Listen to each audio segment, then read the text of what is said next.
Tuhan bersamamu. Inilah Injil suci menurut Yohanes.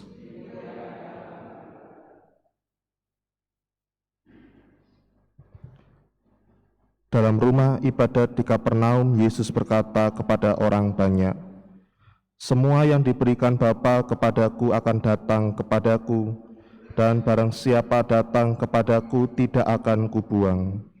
Sebab aku telah turun dari surga, bukan untuk melakukan kehendakku, tetapi untuk melakukan kehendak Dia yang telah mengutus aku. Dan inilah kehendak Dia yang telah mengutus aku, yaitu supaya dari semua yang telah diberikannya kepadaku jangan ada yang hilang, tetapi supaya aku bangkitkan pada akhir zaman.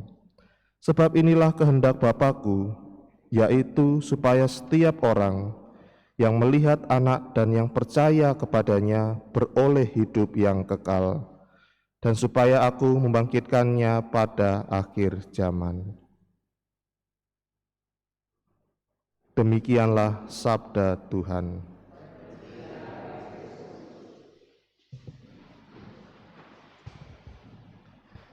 Saudari-saudara yang terkasih dalam Kristus, bacaan Injil yang baru saja kita dengar seringkali digunakan dalam ibadat-ibadat kematian, tetapi bukan berarti ayat ini, perikop Injil ini hanya dikhususkan untuk dalam perihal kematian.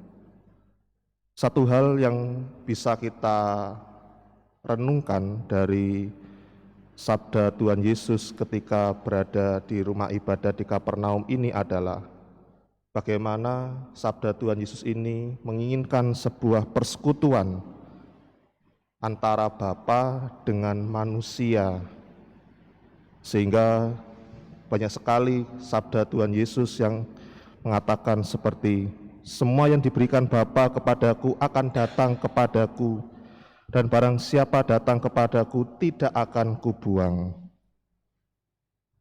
Dan yang lain adalah supaya aku bangkitkan pada akhir zaman.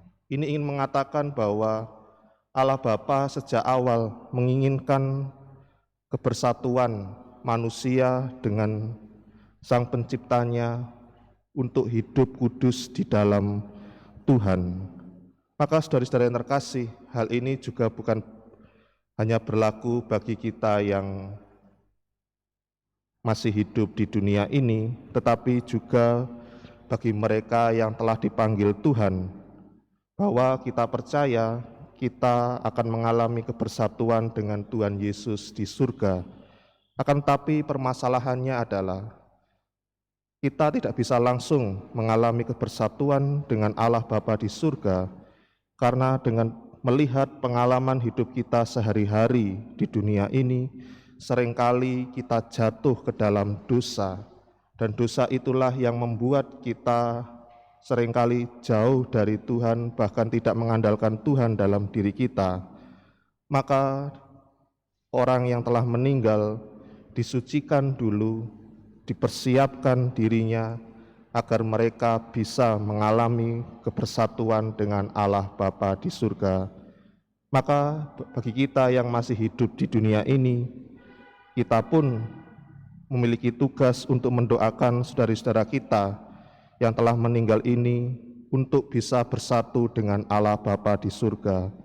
Apa yang menyebabkan kita mampu untuk mendoakan saudara-saudari kita yang telah meninggal untuk mengalami kebersatuan dengan Bapa adalah dalam Rasul Santo Paulus kepada jemaat di Filipi, persatuan akan Roh Kristus itulah yang membuat kita mampu dan meyakini, percaya bahwa kita dengan doa-doa kita, saudara kita memperoleh pengampunan dan bisa mengalami kebersatuan dengan Allah Bapa di surga.